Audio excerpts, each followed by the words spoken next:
All right, guys, so today we're going to go over the NYC Council's approval of the OneLIC neighborhood plan, delivering nearly 15,000 new homes and historic community investments. Let's dive right in. So this is November 12th, 2025. Again, this is from New York City Council, council.nyc.gov. Council voted to expand trash containerization and improve public safety by increasing sidewalk lighting. Day after Veterans Day, Council expands property tax exemption to Cold War veterans. That's part of the article. So, City Hall. Today, the New York City Council passed the OneLIC neighborhood plan, which is the fifth neighborhood rezoning to be approved by the council in over 2 years, and the largest in over 2 decades. Through the council's direct negotiating role in the land use process, the OneLIC neighborhood plan is accompanied by historic community investments for Long Island City, including major investments for public schools. The secured investments also include support for local public housing developments, open space and waterfront esplanade access, transportation and public realm improvements, and new and renovated parks. The council also approved legislation to expand trash containerization, strengthen public safety with increased sidewalk lighting, and include Cold War veterans in the property tax exemption for veterans. To confront the city's housing crisis, the council is proud to once again advance another historic neighborhood rezoning in Queens, just weeks apart, said Speaker Adrian Adams. This plan, shaped and strengthened by community input and the council's role in land use negotiations, delivers nearly 15,000 new homes alongside significant investments to improve neighborhood parks, schools, and neighborhood essentials. The level of housing affordability and funding commitments, including for public housing residents, would not have been possible without the council's voting power on behalf of communities in the land use process.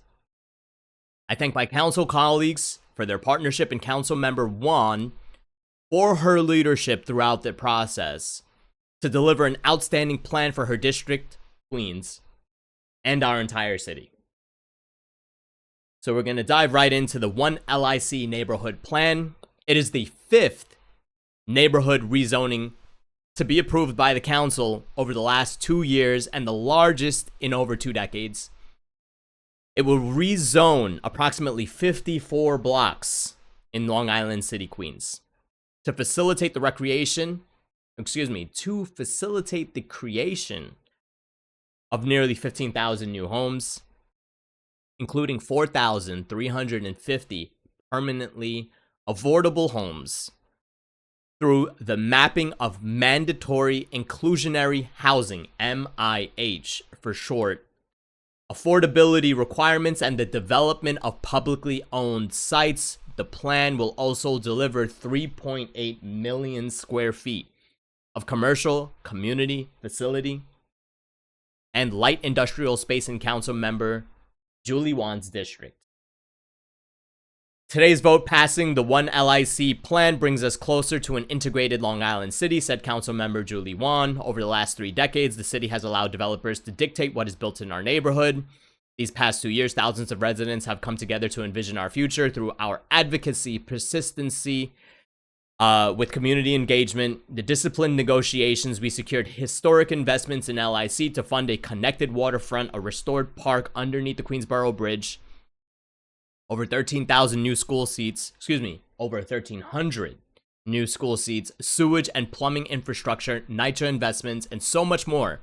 All that is long overdue. Finally, we will be one Long Island City for current and future residents, strengthening public safety with an increased pedestrian lighting. As part of its portfolio, the DOT, Department of Transportation, is responsible for managing thousands of miles of streets and roadways, including 315,000 streetlights across the city. Increased pedestrian lighting has been shown to contribute to safer Safer, Healthier Communities, a 2016 study, found additional lighting in NYCHA developments reduced nighttime crime by nearly 40% and had a positive economic impact on communities. Introducing 79-A, sponsored by Council, Lincoln Wrestler, would require DOT to install pedestrian lighting fixtures on at least 300 commercial corridors per year. This bill would allow DOT to submit an annual report on completed installations. It would require DOT to submit an annual report. Interesting. Our streetscape lighting is designed primarily for the roadway, not for the sidewalk, but most New Yorkers don't drive, we walk, says Lincoln Wrestler, council member. Adding more lighting to our sidewalks enhances safety for all of us. Adequate lighting not only improves our public safety, but it also encourages more New Yorkers to walk our streets, which is great for local businesses. Studying the future of burials in Hart Island. Over a century, Hart Island has served as a public burial ground for unclaimed bodies and New Yorkers who can't afford funeral arrangements. Given the aspects of climate erosion and over 1 million people buried on the island, there has been public concerns about the island's future burial capacity. A 2022 study commissioned by the city found that the remaining suitable space on the island allows for 8 to 12 years of its continued use as a burial space under current practices. Introduction 1408-A, sponsored by Deputy Speaker Diana Ayala, would require the Commissioner of the Department of Social Services, DSS, in collaboration with the Commissioner of the Department of Parks and Recreation and any other relevant city agency to conduct a study to analyze Hart Island's capacity for future public burials. The study would solicit input from family members of those who are buried at Hart Island, and agencies would be required to develop recommendations and implement any changes to procedures. These findings and recommendations would be submitted to the mayor and the council, published online. Hart Island holds a special place in New York City history and the history and the hearts of New Yorkers whose loved ones rest there. Climate change and the island's century-long use as a burial site has it placed its future capacity to continue serving our communities in jeopardy. My hope is that this bill will pave a road for Hart Island to maintain its purpose for years to come, while respecting the wishes of family members of those who are buried there. New York City's containerization program, Introduction 1123B, sponsored by Council Member Crystal Hudson, would authorize the Department of Sanitation, DSNY, to impose an annual fee for costs related to the installation and maintenance of on-street containers of trash, recycling, and organic waste. This fee would be capped at $55 per unit and only be imposed on buildings with 10 or more units that have received an on-street container from DSNY. The fee would be waived for Mitchell-Lama buildings owned by the HDFCs, Housing Development Fund corporations, 100% affordable buildings, and buildings where at least half the units are rent regulated. Every New Yorker deserves to walk down clean, safe streets, free from mountains of trash and rats that they attract. This bill modernizes how our city manages trash, in turn reducing rodent populations and improving public health. The Rat Act is about bringing common sense sanitation practices to every borough and ensuring New York City streets reflect the pride that we have in our city. Quote Crystal Hudson, council member. Strengthening permit requirements for home improvement contractors. Introduction 1193-A, sponsored by council member Yusuf Salam, would require home improvement contractors who do a lot of work in the city to disclose to owners which, if any, permits are required to perform work. The bill would also require the Department of Consumer and Worker Protection, DCWP, to conduct an education campaign to raise awareness of these new requirements, and would require the DOB to conduct an education campaign on the watch list of contractors who have performed work without required permits. Yusuf Salam explains that 1193-A ensures that homeowners are no longer left in the dark when it comes to home renovations.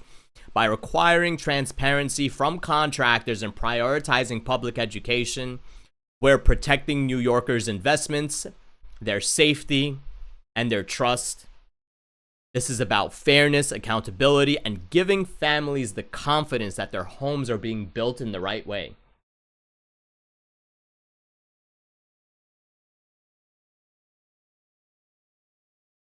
Reforming Business Licensing Laws, Introduction 1308-A, sponsored by Councilmember Julie Menon, would reform that many of the city's business licensing laws, including merchant electronics stores and the electronic or home appliance service dealer licenses, and removing licensing requirements for individual locksmiths and manufacturers of locks. This omnibus legislation makes New York City more welcoming to small businesses and entrepreneurs, reflecting a comprehensive effort to modernize our business licensing framework for the needs of the 21st century economy. Councilmember Julie Menon explains, I want to thank Speaker Adams for advancing this important bill, which strengthens consumer protections by enhancing the Department of Consumer and Worker Protection's ability to receive and address complaints. Streamlining and simplifying our licensing laws is not only smart governance, but also a meaningful investment in our city's economic future by reducing unnecessary red tape, eliminating duplicative processes, and helping businesses thrive without burdensome fees. Increasing transparency of community boards, borough boards, and advisory bodies. Councilmember David Carr, through 1250A, requiring every community board, borough board, and advisory body to publish its bylaws on its own or other city-owned websites. Designating January 15 as Alpha Kappa Alpha Sorority Incorporated Day in New York City. Resolution 1134, Speaker Adrian Adams would declare January 15th as Alpha Kappa Alpha Sorority Incorporated Day in New York City in recognition of the sorority's enduring service, scholarship, and positive impact on families and communities. Speaker Adams explains, as a life member of Alpha Kappa Alpha Sorority Incorporated, initiated at Spelman College, I am delighted to co-sponsor a resolution designating January 15th as annually Alpha Kappa Alpha Day in New York City. Being a member of the first sorority for college-educated Black women has been pivotal in shaping my path, particularly in becoming the first Black speaker of the New York City Council, leading a historic first woman majority council body. The tenets of Alpha Kappa Alpha Sorority Incorporated have empowered my life's journey by breaking barriers and blazing trails, just as it has for generations of women before me. I am profoundly honored to buttress the perpetual recognition of my historic sisterhood. Declaring the first Monday of November as Black Solidarity Day in New York City, Resolution 1133, sponsored by Speaker Adrian Adams, would declare the first Monday of November as Black Solidarity Day in New York City. Dr. Carlos Russell, a leading activist, created the first Black Solidarity Day in November 3rd, 1969, which drew thousands of New Yorkers to protest, in Russell's words, against the intensifying repression that threatens the very existence of Black people in America. Adrian Adams explains, as the first Black speaker of the New York City Council, it is my honor to co-sponsor a resolution designating the first Monday of November as Black Solidarity Day in New York City. Black Solidarity Day was created in 1969 for people of the African diaspora to protest repression, withhold the power of the purse, and chart the path to racial and economic equity. 56 years later, we remain committed to building on the progress we have achieved together to secure a more equitable and just world for all. I thank my council colleagues for their support in cementing this day in our city's history. Land use 78-01, Queens Boulevard rezoning will facilitate the development of 13-story mixed-use development with approximately 314 homes, 79 of which will be permanently affordable under MIH option 1. MIH, again, was referred to as mandatory inclusionary housing affordability requirements.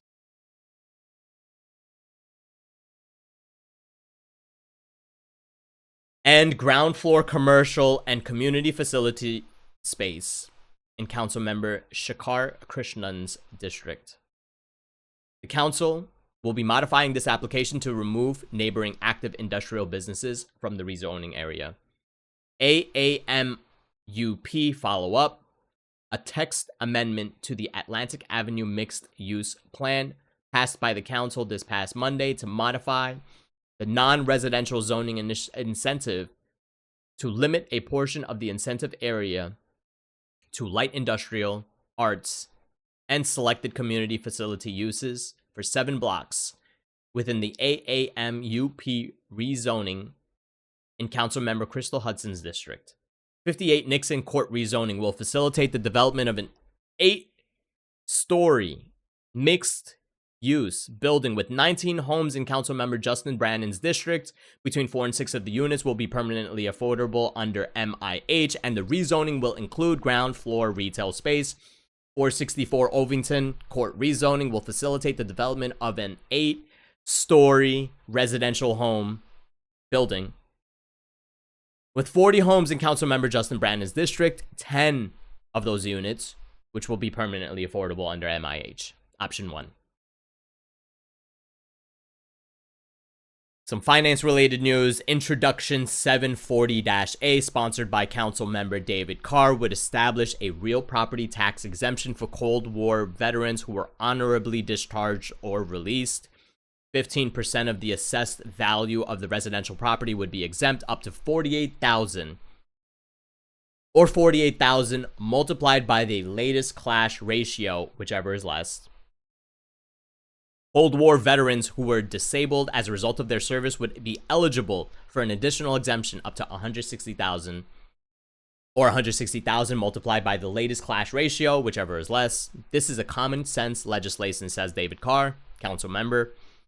We owe our veterans an unpayable debt, and making it affordable for more vets and their surviving spouses to stay in their homes is the least we can do. As the only locality that did not offer this tax exemption, New York City will finally join the rest of the state in honoring the service of those veterans to our nation.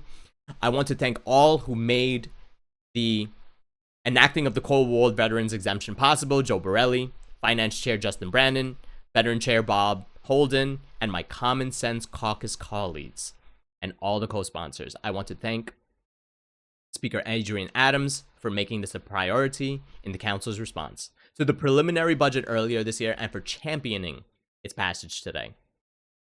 And we have a few others. 1140, Councilmember Justin Brannon would authorize an increase in annual expenditures for 7 business improvement districts. Again, 1427, Councilmember Justin Brannon would establish the Coney Island Business Improvement District. 1428, again, Councilmember Justin Brannon would authorize an additional service for the Lincoln Square BID and authorize a change in the method of assessment upon which the district charge is based. Resolution 1137, Councilmember Justin Brannon would establish a new partial 40-year Article 11 tax exemption for a 20-story building in Councilmember Keith Powers' district. Resolution 1138, sponsored by Councilmember Justin Brannon, would establish a new partial 40-year Article 11 tax exemption for 2 buildings consisting of 83 units in Councilmember Rafael Salamanca's Jr.'s district.